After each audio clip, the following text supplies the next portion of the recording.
Welcome to another episode of Get Wisdom. I'm Brian Kelly, along with Get Wisdom founder and director, Carl Mollison. Well, we try to do shows on a timely basis, Carl, and I think we might have nailed this one.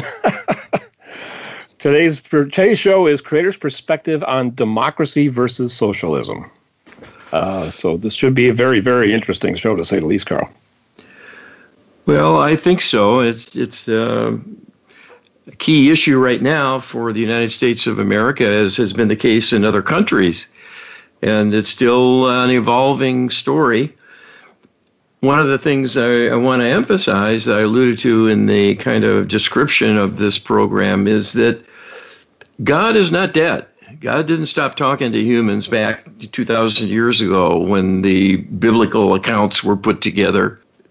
There is divine inspiration and divine wisdom coming through to prophets, to everyday individuals who are able to sort of align themselves energetically and then get impulsed with guidance. And this happens all the time. And many of the great writings were divinely inspired, as are all of the arts that are lofty and that are pleasurable. So we've been getting insight about how to live and how to do it better all the way along, and that hasn't stopped.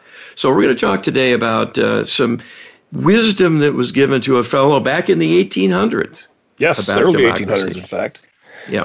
Alexis de Tocqueville was a French aristocrat, diplomat, political scientist, and historian, known for his work, Democracy in America, written after his travels in the United States in the early 1800s.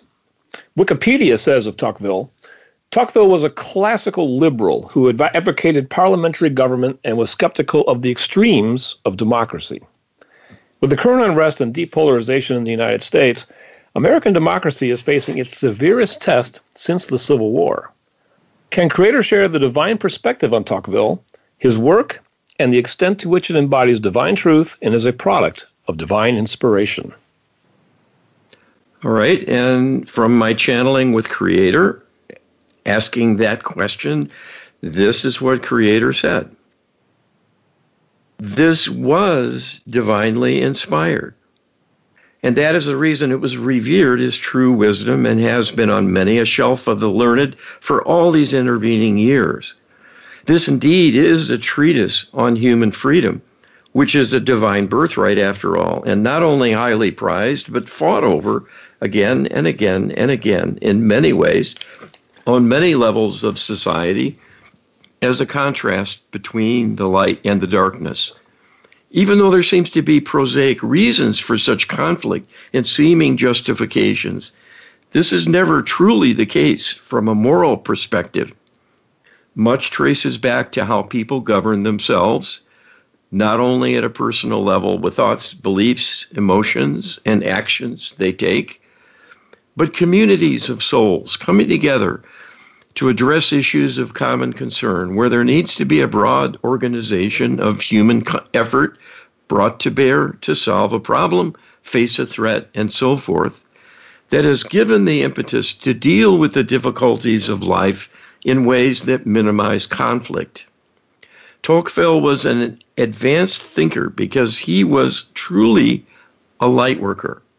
His life mission, in fact, was to spread divine truth, and his writings are a testament to meeting that goal with distinction, given the context of his era and importance again and again to help the thinking of many statesmen and supporting staff wanting to draft legislation.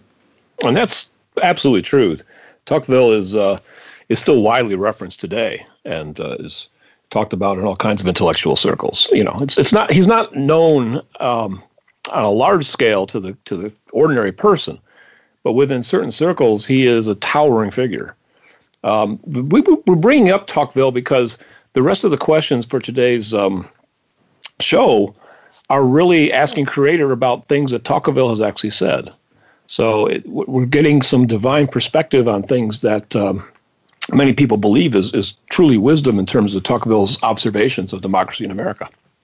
Well, and we'll see what Creator has to say about these cogent, pithy quotes about how to govern. This was done in the 1830s. This book was written, but Wisdom is wisdom. Divine truth is divine truth. It is timeless. It is timeless. Absolutely. That's why you can go back to some of the writings of the ancient Greeks, and some of it sounds like it was written yesterday because it has truth in it about morality and ethics and so on. And those are timeless qualities and in alignment with the divine, wherever you might be in time. Truth has no expiration date. U.S. creator Carl, Tocqueville said, democracy extends the sphere of individual freedom. Socialism restricts it. Democracy attaches all possible value to each man. Socialism makes each man a mere agent, a mere number. Democracy and socialism have nothing in common but one word, equality. But notice the difference. While democracy seeks equality and liberty, socialism seeks equality in restraint and servitude. What is the divine perspective of this statement? All right, and Creator says the following. This statement is wholly in divine alignment. This cuts to the heart of the matter, that when one wants to seek equality through a socialist government, this inevitably results in loss of freedoms, because power must be turned over to the state to act on behalf of all, which means no individual truly has authority or any kind of sovereignty, except that allowed by the state. When the whole purpose of a socialist system is to have uniformity, so all must march in lockstep and follow exactly the same rules, and correspondingly must share and share alike, no matter what. If the state is inefficient, if it squanders resources, if it takes from the masses and there's corruption with resources and money flowing to elites in the government, the general population may become impoverished. And because it is the state with power and authority, there will be no way to change things to guarantee true fairness. That is the danger inherent with starting on this slippery slope of assuming by surrendering authority to the state, one gains equality in a true sense.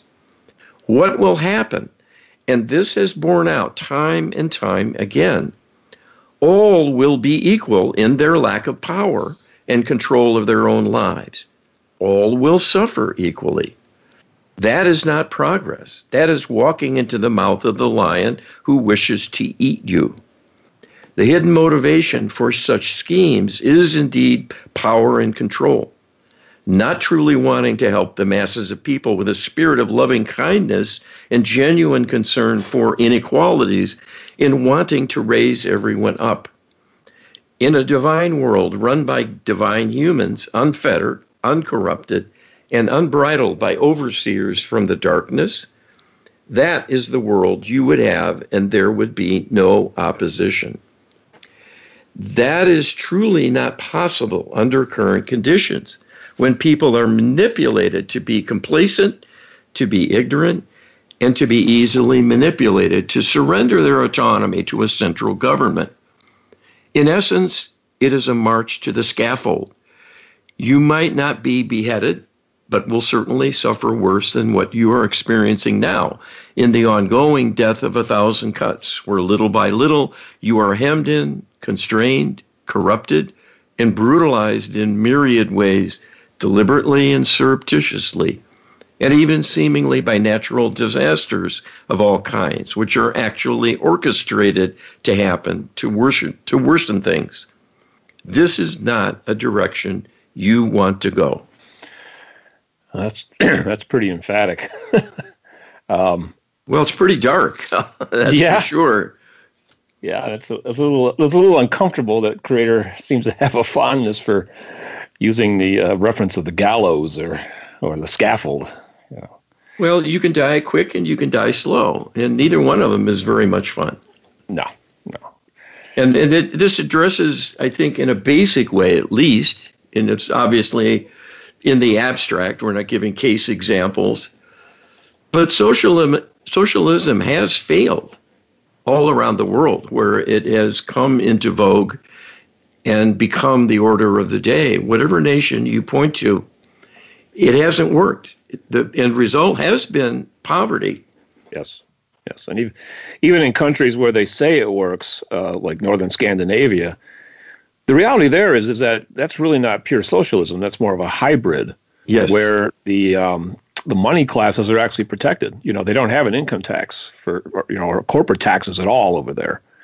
And what they have is they have a huge VAT tax, which actually falls heavily on the lower middle classes. So they have a very generous welfare state, one of the most generous in the world. But the burden for financing that, falls on anybody with a net worth less than $500,000, basically, which isn't really fair. Now, to offset that, they get free medical care and they get a lot of assistance with other things from the government. But it's not really, socialism the way it's played out in other environments. But if you have a lot of money, you can live quite well in the Scandinavian countries. But otherwise, it's a pretty tough road to hoe. Indeed. U.S. creator Tocqueville said, "Liberty cannot be established without morality, nor morality without faith." What is the divine perspective of this statement? All right, this is Creator's words. Here again is divine wisdom on display. Morality is the alignment of intentions according to divine truth and wisdom. And inherent in the idea of morality is a concept of fairness, where the goal of each and every person is to live by love, through love, and for love, in whatever acts of loving kindnesses are needed to raise up the needy, along with rewarding the successful and the talented. Love comes from the divine. Loving governance, according to moral principles, cannot exist without a basis in having governance according to moral principles, without having recognition of the need for love to be a factor in all that happens with governance, because that is the true basis for being just, for being fair, for being kind and supportive.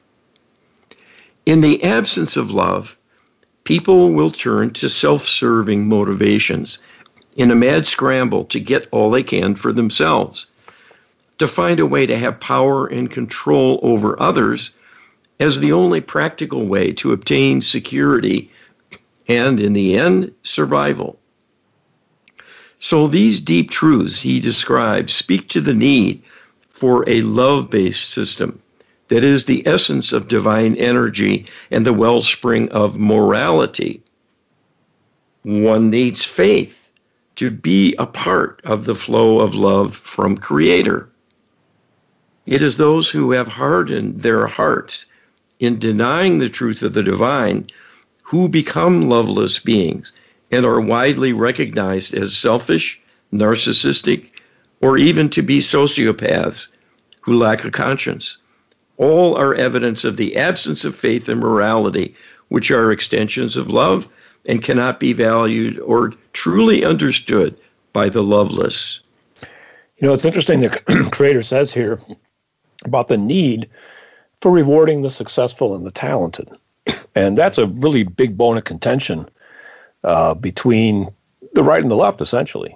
It just seems like those who advocate, socialism, government control, just don't feel like there's any need to reward talent and effort.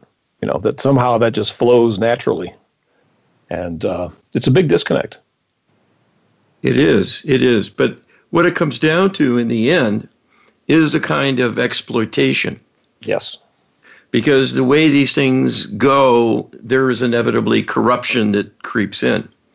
So it ends up with not a sharing, but with a lot of the income flowing to a group of elites at the top. Yes. And that becomes a defect in the whole scheme of making things fair and uniform. Yes. It's not practical done by human beings, because those who are godless become loveless over time. And then selfishness, greed, and personal preference and privilege begin to distort things. So that's my human observation of why this ideal has never practically been carried out, the socialist ideal. Yeah. And it is very atheistic in its outlook. And the problem with atheism is that you basically believe that there are no consequences. There's no God to answer to. So if you can cover your tracks and if you can create a safe space for yourself, why wouldn't you do the quote-unquote logical thing and enriching yourself at the expense of others? Because after all, there's no consequences, right? Yes, well, this has been the history. Yeah. U.S. creator Tocqueville said, "What good does it do me, after all, if an ever-watchful authority keeps an eye out to ensure that my pleasures will be tranquil and races ahead of me to ward off all danger, sparing me the need even to think about such things? If that authority, even as it removes the smallest thorns from my path, is also absolute in my liberty and my life. If it monopolizes vitality and existence to such a degree that when it languishes, everything around it must also languish. When it sleeps, everything must also sleep. And when it dies, everything must also perish." This sounds a bit like life in the rest of the universe outside of the Milky Way galaxy. Was Tocqueville discerning the motive for the divine free will experiment? All right, and Creator tells us, yours is an interesting analysis, but this was not within his awareness to comment on. His was a more prosaic, down-to-earth level analysis of the consequences of right and wrong on human society. Even if every attempt is made to lighten the load and ease one's path, it is a deception, because what this results in is actually a disempowerment rather than being truly cared for and having all needs met. This will end up diminishing the individual because there will be no room for their initiative, creativity, independent thinking, and entrepreneurial spirit to perhaps create innovations and new strategies. This has been witnessed again and again.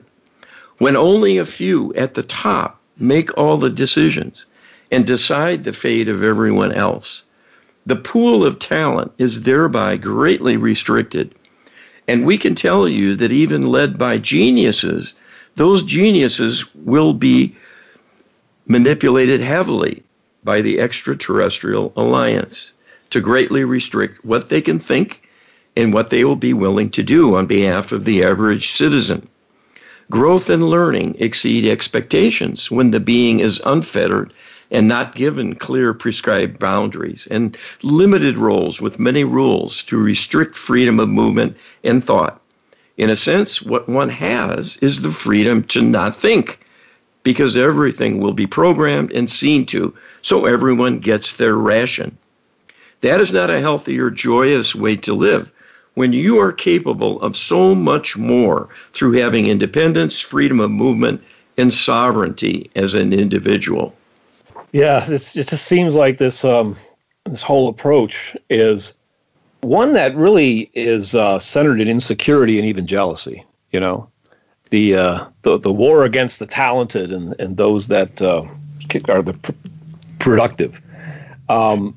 If you don't fancy yourself that, but you want to have all the rewards that they have, you're going to restrict them. I was reminded of a general that basically saved Stalin's skin in the Second World War, and instead of being grateful, Stalin eventually had him taken care of essentially.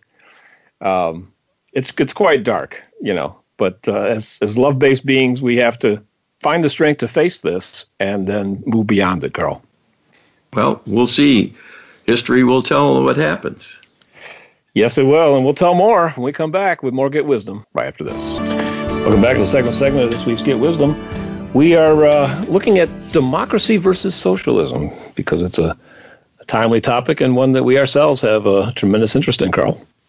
Well, our future is hanging in the balance at the moment with the current presidential election. So people ought to be interested in whether they are or not. We're going to talk about complacency here and how it comes about, I think. Yes, well, let's get right into it. Let's not be complacent, Carl. Let's get right into it. Tocqueville said, "I cannot help fearing that men may reach a point where they look on every new theory as a danger, every innovation as a toilsome trouble, every social advance as a first step towards revolution, and that they may absolutely refuse to move at all." Tocqueville seems to be seeing the dangers of complacency almost 200 years ago. What is the divine perspective on this statement? Creator tells us, your analysis is quite correct. Even in Tocqueville's day, complacency of the populace was a well-worn path and tool of the darkness, with the interlopers manipulating the entire population to not question, to accept their lot, and to be in effect disempowered. So the idea of offering resistance, let alone to be rebellious, would simply not occur. And if any such thoughts were expressed, people would simply not see it as applying to them, because their complacency would not allow becoming aroused enough to join a cause, to push back against higher authority in an effort to make things better. It works best when the subjugated are easily manipulated and complacent and go along with the edicts without complaint, akin to sheep being herded into a holding pen. This is done to human beings again and again and again by their leaders, and using often self-generated tools to work with in the form of legislation with endless rules and their enforcement to gradually strip humanity of individual freedoms. This is always justified as being warranted because it can be argued that it supports the greater good of society. And to be sure, having troublemakers in your midst makes things messy and interferes with productivity at times. But if history has shown one thing, it is that maintaining order in an absolute sense, where no one raises objections, no one breaks a rule or oversteps a boundary, it is because there is an enforced manipulation resulting in complacency, or there is great fear being generated because tyrants are in control and ruling by threat and power to get what they want. Oh, it's kind of a double whammy there, complacency on the one hand and terror on the other. Doesn't make for a lot of movement. Well, it's a cautionary tale for us, even in our day, that just because there isn't a big hubbub and a furor doesn't mean everything's swell. It could mean that we're just being minded to be sheep for a time while they roll over us with some kind of manipulation that sets us up for dark times. And then we don't see it coming, or if we do, we don't seem to care. And either one will work for the overseers.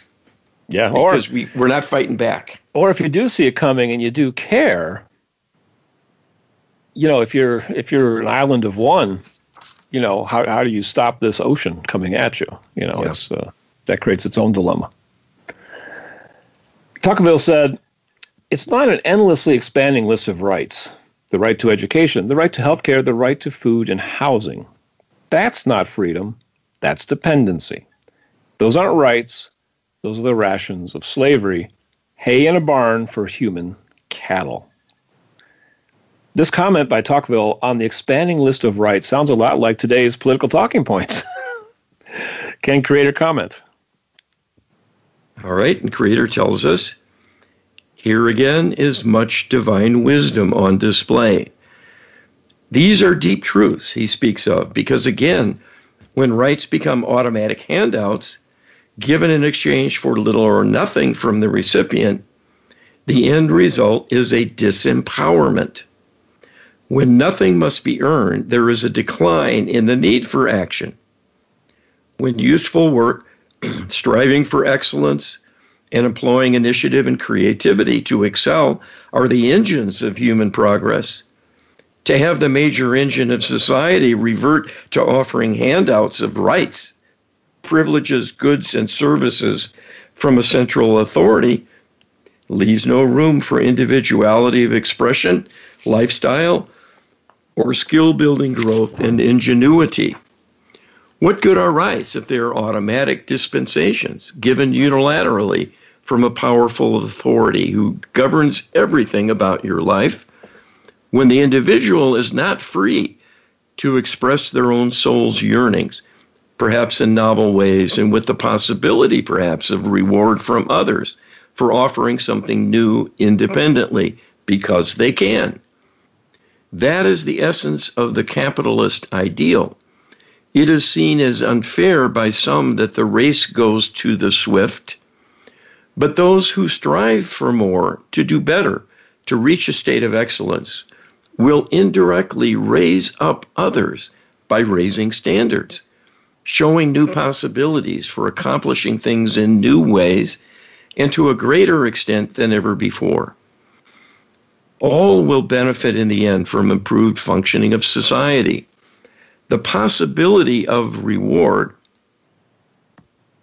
is a great incentive, not only for the inspired innovator, but for others who seek what they can accomplish and may well throw in their lot to support them in some way, to join an organization they have and add their own muscle and intellectual capabilities working towards a larger goal. Here again, there must be freedom for such innovation to flourish.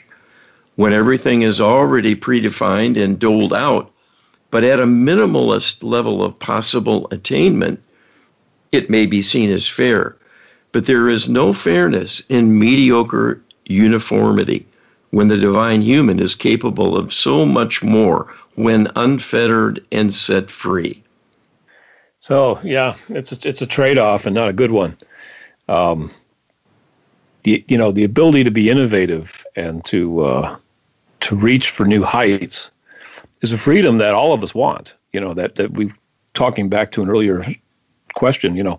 Freedom of opportunity and freedom and liberty as opposed to freedom and outcome.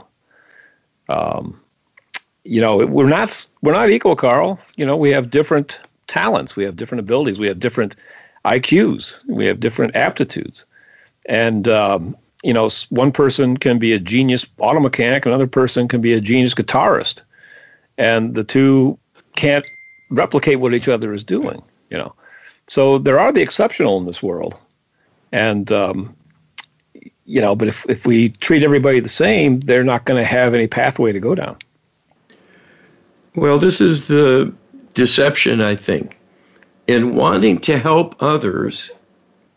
If it takes away from ourselves, from our true nature and potential, and hands over the power to orchestrate it to a body that may have a name and a face today, but may be gone tomorrow, and a bureaucracy that lives on that's manipulated as overseers of us. Yeah. This is not a prescription for a happy world. No. This is the problem. It's never worked out. No, I got a lot of history books in my library, Carl, and very few of them are happy stories, that's for sure. Well, unfortunately, and it's because of the nature of the world. Until we solve the problem of evil. Yes, that's really what this is all about at the end of the day. Yeah. Living in a divine way on a divine path will be all but impossible on a large scale. Because that's the scale of corruption that's kept it from us all these centuries and millennia. Yeah, and it's the number one problem that we are attempting to address. Tocqueville said, "Men will not accept truth at the hands of their enemies, and truth is seldom offered to them by their friends." This statement of Tocqueville seems to be both an observation on reality as well as advice on spreading truth. What is Creator's perspective on this statement? All right, this is a rather deep statement, and I confess I wasn't sure I understood exactly what he was saying as I did this channeling. So I was curious myself what Creator might say about it. And this is what Creator said. This speaks to the issue of conformity of thought and a slavish obedience to authority. It is in conflicting thoughts, feelings, and perceptions that truth is often rediscovered. When people have become slaves to sameness and mediocrity, living slave-like existences, being forced into menial work to eke out a living. The compounding of complacency with limited possibilities for change, for raising up standards and circumstances for living, or even greater freedom of thought and expression. The stultifying sameness drives out individual initiative and originality. When all are herded together as sheep, no one will question what goes on. They will simply follow one another think as they do, feel as they do, and live as they do. It is often the case that only when an outsider challenges the established order that people will stop and think and possibly consider there may be alternatives. That can shake things up and change the destiny of those awake enough to see the new possibilities. Many times, what comes along as a challenge or obstacle is actually engineered to happen by the darkness previously arranging the complacency. This reveals a deeper truth, that one has been lulled into a false sense of security, and in fact, likely have been neglecting their own future through a lack of preparedness for future obstacles and difficulties that are unexpected, but may well be arranged to happen simply to upset the apple cart and even cause extreme suffering. Those who can speak to the dangers in having things not attended to, not allowing a true strengthening, even if it means a break in the tradition of sameness, to allow some to have greater authority and autonomy because their innovations could be valuable and even vitally important to overcoming a threat of some kind. Such allowances are healthy in an environment where true freedom prevails. So it is often the disturbing and upsetting truthful questioning and criticism that may save the day, particularly so if the sheep are being led to slaughter when their wool is no longer needed. Humanity has been content to be sheared again and again and again. There may be a worse fate in your future if people do not wake up to the reality of their existence. Well, that's another powerful sentence to finish off the channeling with, Carl. A lot of people really don't think that there's a lot at stake here, which is surprising. If we can just, get rid of this boil in the White House, that good times are here again. And unfortunately, history is very rarely that simplistic. I wish it was that simple, but if you're looking at it at that kind of a lens, that it's just that simple to solve all of our problems, you're complacent, my friend. You're not looking deep into all of the different factors that are involved. And ignorance is not an excuse in the law either, Carl. Well, if you have a thorn in your side and you can pluck it out, say with a presidential election, vote out the thorn, you still have to make a living. You still have to provide food and shelter and clothing for yourself and your family. You have to fit into the world. The world has to be working. It has to be making progress. Yeah, you have to have Thanksgiving dinner with your family. Well, maybe or maybe not. Maybe right. Maybe you have to outlaw that now. Yeah. Right. We have to cower in our shelters and so on. I mean, that'll be determined down the line. But the point is, you're never safe when you're incarnated as a human being, because the world is always in flux. Yes. Turmoil can get going and lead to bad times. So we have to be vigilant. We have to be planful. We have to have a code for living. Yes. And an objective in mind and scruples. We have to have ideals and morality to seek those ideals. And that all flows from the divine. Yes. And this was eye-opening for me in doing these channelings, because I always thought, well, sure, there are a lot of atheists who are nice folks. We don't maybe need religion. And Creator pointed out, they're only nice for now. Right. Yes. They've cut their lifeline to divine love and wisdom. It's only a matter of time till they become selfish, self-serving, and then begin preying on others. Yes. Yeah, so a godless socialism is not your friend. Neither is godless capitalism. These people are literally running on the momentum of a previous connection. Kind of a deep-seated memory, call it genetic or whatever you want, but there's a deep-seated memory of a connection to a much more loving source that fueled their generosity and their positive outlook on their fellow human being. But if that connection is broken, it, like you said, Carl, it darkens over time, and selfishness comes in. And why? Because without that divine connection, you're going to feel insecure. There's no escaping that. And the insecurity is going to create a desire for safety. And a desire for safety is going to lead to an agenda, a need to create safety. And if you feel that you're surrounded by violent characters and threats all over the place, you're going to try to oppose that in kind, essentially. I don't see a way out of that dilemma, Carl. Well, and that need for safety has led to things like genocide at the extreme. Yeah. Not to mention wars over and over and over and over again. It's to be safe that we go to war. Yes. We've got to get them before they get us. Yep. If they hit us, we got to hit them back because they'll hit us again. And it just goes on with no let up. And that's what happens without a moral compass. And you're dealing with evil head on. It's not easy. No, it's not. But that's what we call this project Get Wisdom for a reason. And this is an invitation to all of humanity, but obviously you as a listener in particular, to really think about these things, because through wisdom is how the world's going to improve, and not just the outcome of one presidential election. Yeah, we've got a long ways to go, hopefully, and we've got to get there intact if we can. That's my goal.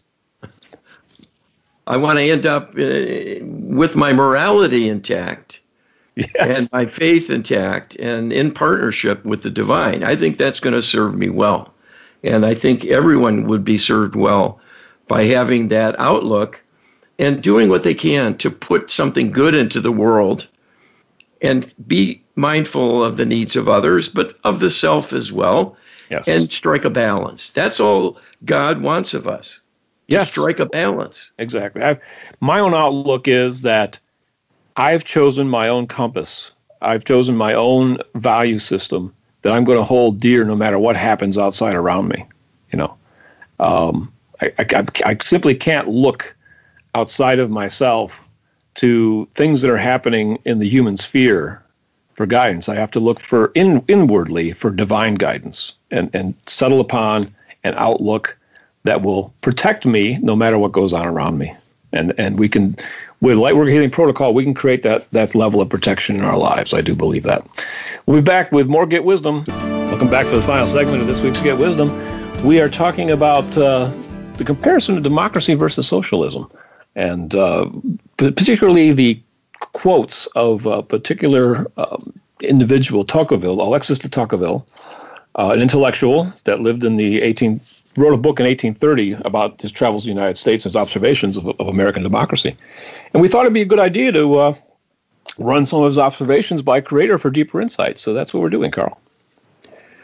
Yes, and it's enlightening because he was enlightened by Creator in that era, and we can enjoy that wisdom today because divine wisdom still is divine and it's still wise. Absolutely. Tocqueville said, "A man's admiration for absolute government is proportionate to the contempt he feels for those around him." What is the divine perspective of that statement?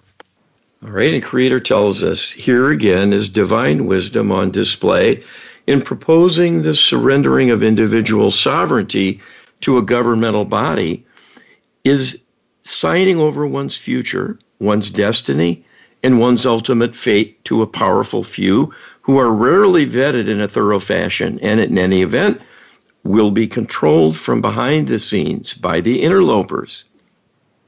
So in effect, when there is a fox in the henhouse and the hens put the fox in charge, the outcome is quite predictable. What this is saying is someone knows how to run things better than you do. Someone knows how you should live your life better than you do. And someone should have the ultimate authority to dictate what you can and cannot do with your life. Only someone who does not value you as an individual would line up with the darkness in this way to take away your power in service to their notion of how things should be done.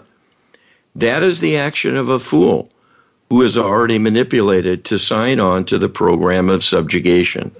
Oh, wow. There's a lot of things I could say here that I probably shouldn't, Carl.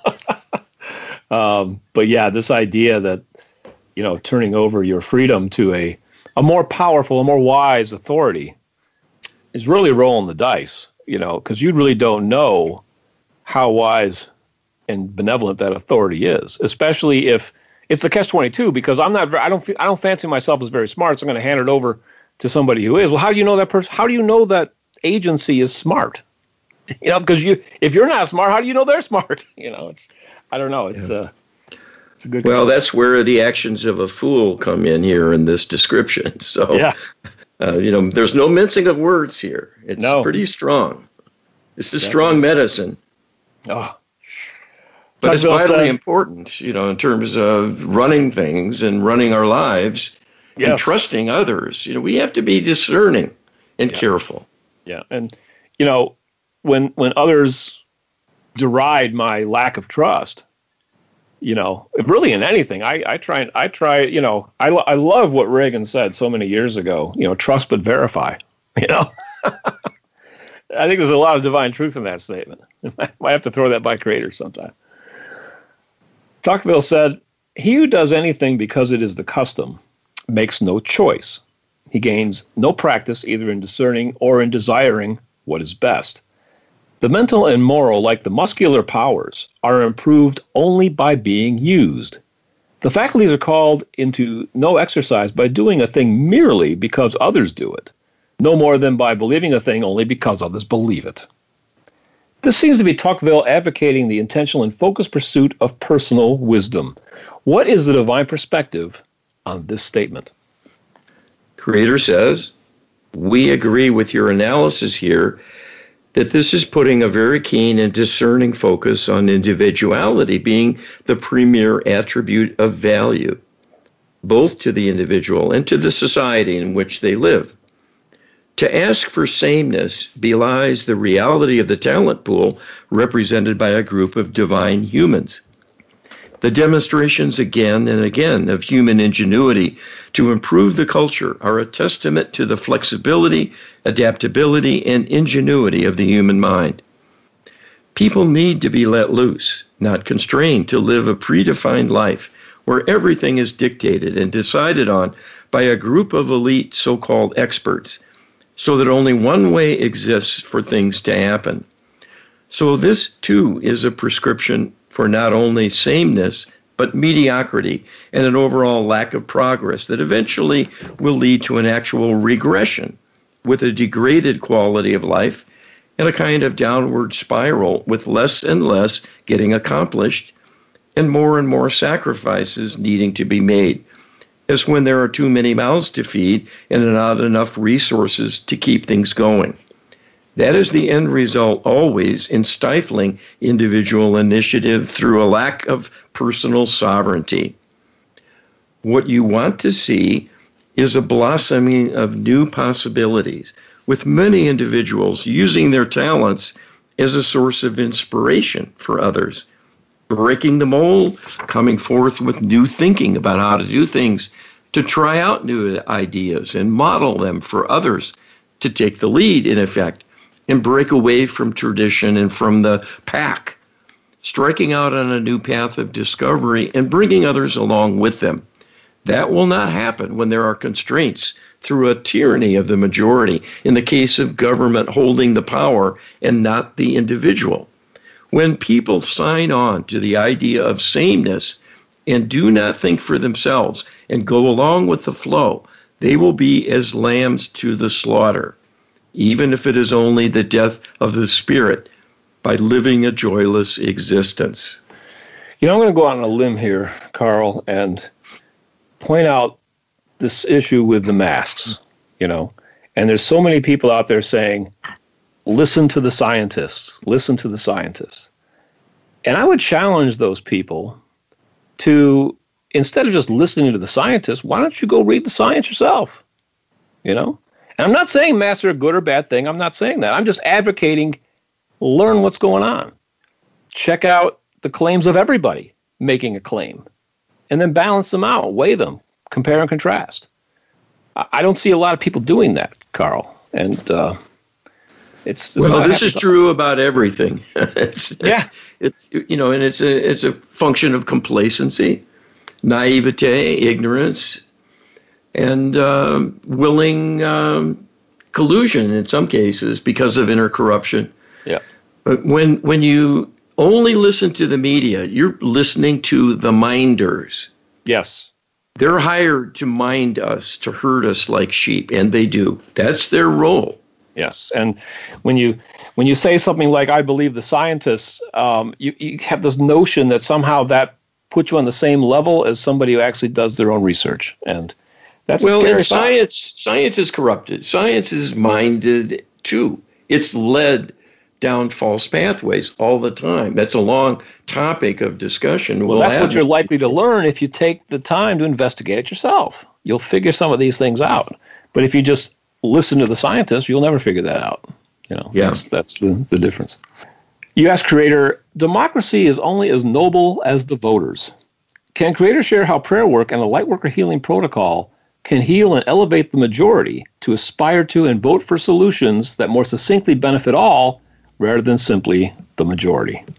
All right, and Creator says, what can you do when the majority of humans are complacent and are aligning behind ideas that will increase danger for them through surrendering their sovereignty to the power of a government body that benefits from their enslavement and lack of authority to make any changes?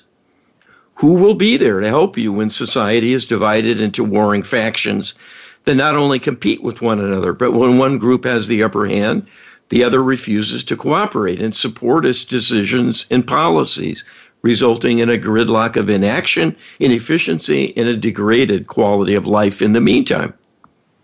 Make no mistake that the strategy of divide and conquer is being applied relentlessly to humanity on a worldwide basis.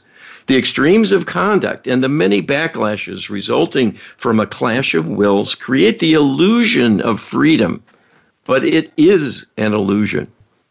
You are being manipulated to think your choices matter simply because you may have the right to vote. This is an illusion when the politicians are weeded out if they have true leadership potential and independence of thought and a higher awareness of morality and divine wisdom. So what is left are people who will follow orders from the hidden hand, and it is society that loses.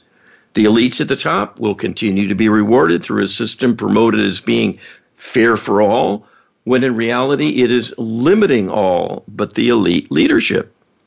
There will be no one to turn to when you have your awakening and realize things are deeply wrong and begin to see your political choices are not truly choices. They are simply labels and alliances that may differ in objectives, neither one of which will truly accomplish what is truly needed to make the world better and fairer. You need divine help to deal with the true source of evil you are working to overcome.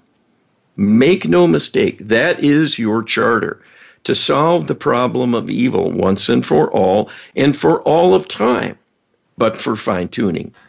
For that will be all that is needed once all are awakened to the truth of the divine, and this vision is restored again uniformly to all beings everywhere. And people of all origins through the universe have access to the wisdom you are learning as divine humans. You need to use the tools we have given, empowered and effective prayers, using leverage and specificity in the requests, so the divine realm has clear instructions and is empowered to work again and again through a repeat of the requesting to be enacted over and over until the goals are achieved. And secondly, to use the wisdom of the Lightworker Healing Protocol because it more perfectly defines the many sources of negativity and evil influence that can befall humanity and includes requests for divine action, using the actual strategies in how the divine brings healing about. Your destiny is among the stars. You will get there by overcoming this obstacle to progress that is holding you down and holding you back. With the divine in partnership, you will prevail. That is why we are speaking with you, to show the way. But it is you who must hear our message and accept the wisdom of our guidance. You know, Carl, I'm just going to believe the solvers of the problem of evil.